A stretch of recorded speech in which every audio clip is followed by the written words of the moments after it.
Mesdames, Messieurs, bienvenue sur Africa 24. Dans ce nouveau numéro de décryptage, nous recevons le docteur Ligan Sen, économiste et responsable de la politique économique et de la recherche au département des affaires économiques de l'Union africaine. Avec lui, il sera question de la transformation de l'agriculture en Afrique. L'Union africaine vient de lancer un rapport sur les statistiques en Afrique. Quelle est l'importance de ce rapport pour le continent? D'abord, il faut se féliciter du lancement du rapport dynamique des économies africaines, qui constitue le premier rapport du genre à être produit par l'Union africaine, et cela montre une volonté de l'organisation de s'imprégner davantage des politiques de développement en Afrique, de chercher à améliorer le bien-être des populations, mais aussi de nous assurer que nos économies ont une bonne tenue. Donc le rapport a été fait en collaboration avec l'Organisation de la coopération et du développement économique, et le premier opus a voulu se concentrer sur la triptyque croissance, emploi et inégalité. Parce qu'on est parti du constat que la croissance qui a été observée en Afrique n'a pas été inclusive. Depuis le début du millénaire, on parle de taux de croissance en moyenne de 4,7% et qui a fait de l'Afrique le continent le plus dynamique après l'Asie. Mais on a vu que cette croissance-là n'a pas mené à une réduction des inégalités. Justement, arrêtons-nous aux inégalités.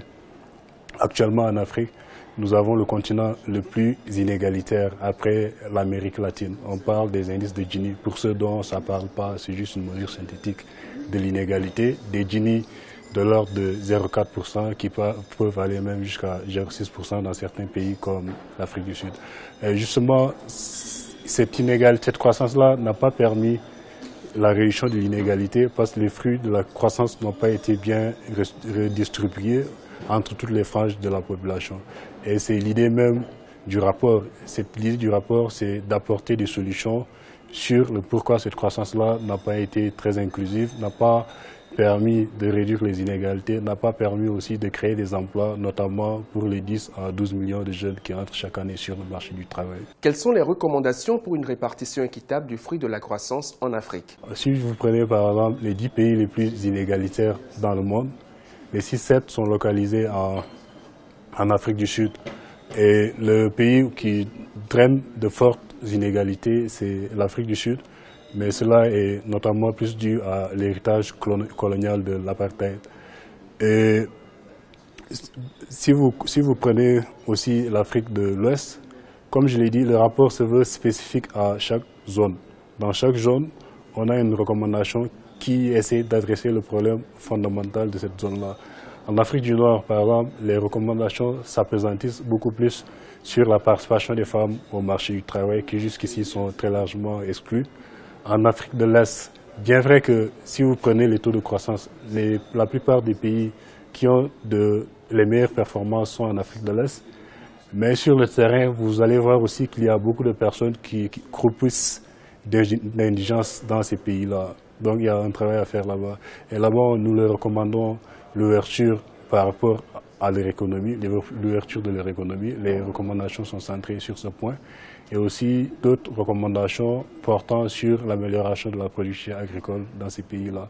Et vous prenez l'Afrique centrale, les recommandations sont encore plus sur la gestion macroéconomique, parce que vous savez, la plupart de ces pays-là ont une croissance qui est tirée et qui est plus vulnérable aux évolutions des prix des matières premières, notamment du pétrole. Donc on a des recommandations dans ce sens, notamment la coopération monétaire et fiscale, mais aussi les politiques de redistribution, pour rendre les fruits de cette croissance-là beaucoup plus partagés et, disons, atteindre l'objectif de prospérité partagée qui est en cher à l'agenda 2063 de l'Union africaine. Quelles sont selon vous les solutions pour les économies africaines qui sont vulnérables? Justement, en matière de diversification, d'abord il faut ce qu'on appelle la politique de diversification qui sont mises jusqu'ici.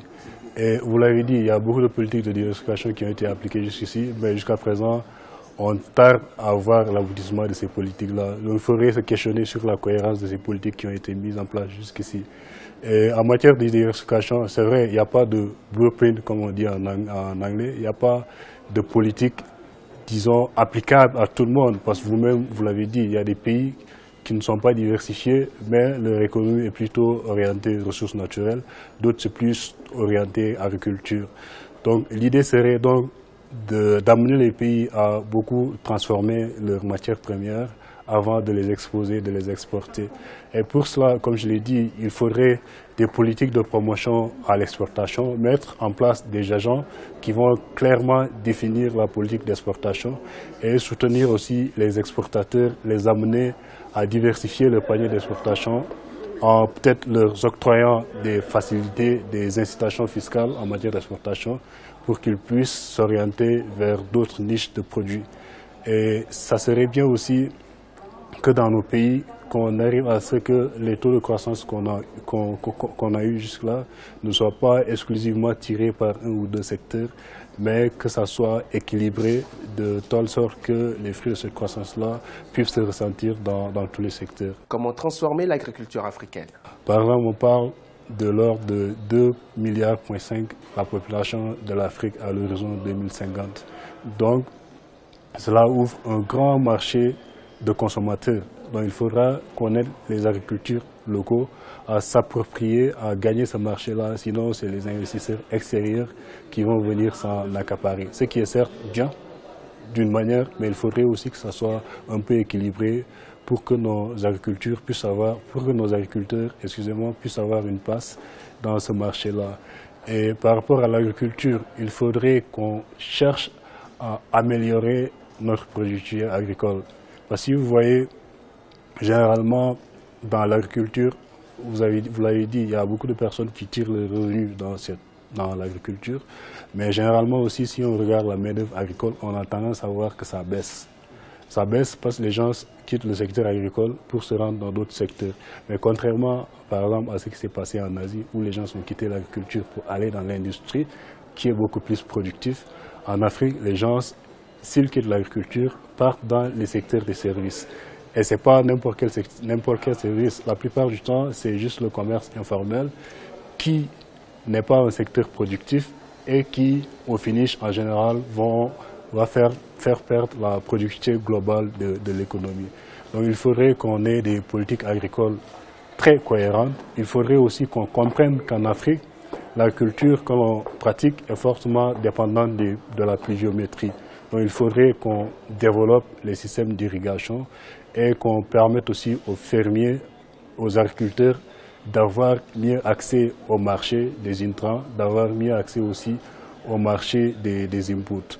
Et aussi dans ce monde où tout maintenant commence à respirer le chrome et la technologie, il faudrait aussi que ces agriculteurs-là soient au cœur de ce processus. Aujourd'hui, on parle de robotisation, de drones, donc l'Afrique ne doit pas être en reste par rapport à tout cela.